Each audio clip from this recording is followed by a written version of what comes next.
Senator, talaga namang sabi nga kanina ni Senator Ronald Bato de la Rosa, ano man ang maging resulta ng kampanya at ng botohan sa Mayo 12, dedicated ito para kay dating Pangulong Duterte.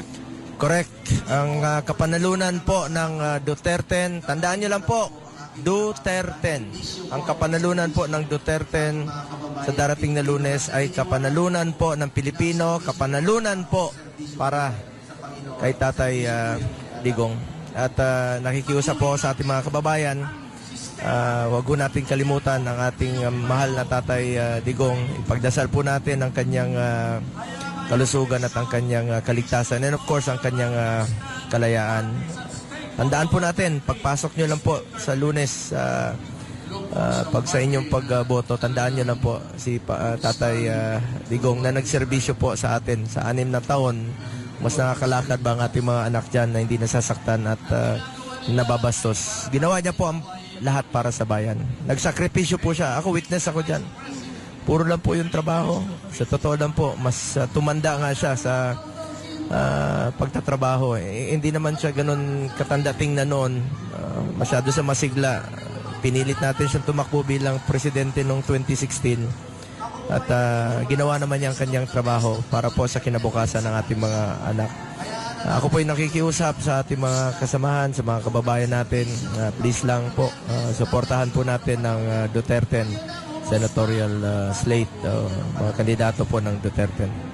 Naging malaki din po ba, last question, naging malaki din po ba ang impluensya, tulong sa kampanya ho natin? Ito namang pagiging aktibo ng mag-inang Hanlet Avancenia and Veronica Kitty Duterte sa pangangampanya po sa partido po ninyo? Opo, malaking tulong po ito dahil hindi po makapagkampanya si Tatay Digong, si former President Duterte. Siyempre si Kitty napasubo po rito sa politika, daw nag-aaral pa siya. Ayaw nga niya sanang pumasok sa politika pero mas iba si Kitty ngayon. Talagang nag-mature, biglang naging matured na bata at emotional siya. Malaking tulong po ito, and of course si Ma'am Hanelet and of course si Vice President Sara Duterte. Ayan, Admar and Jade, muling isang magandang gabi. Ay talaga namang hitik na hitik ngayon ng emosyon at overwhelming na spirit dito sa PDP Laban para sa Luzon leg, no, Senator? Ako po ay babanggitin ko lang po ang mga kasamahan ko, Attorney Jimmy Bondok, Senator Bato de la Rosa, of course, Senator Bongo, ako po yun. Philip Salvador, si Attorney J.B. Hinlo, Attorney Raul Ambino, Pastor Apollo si Kibuloy, Attorney Vic Rodriguez, Congressman Rodante Marcoleta, and si Dr. Richard Mata. Yan po ang Duterte. Lumabas po kayo sa Lunes. Please exercise your right to vote. Huwag niyo pong sayangin ang inyong boto.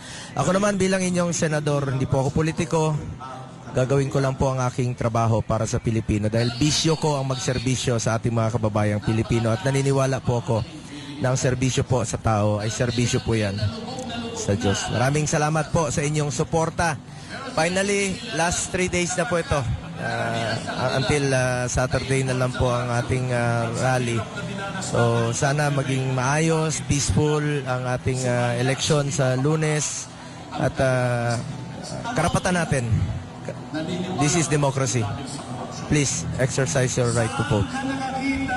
Ayan, maraming salamat Mr. Manasakit, Senator Christopher Bongo sa oras po ninyo.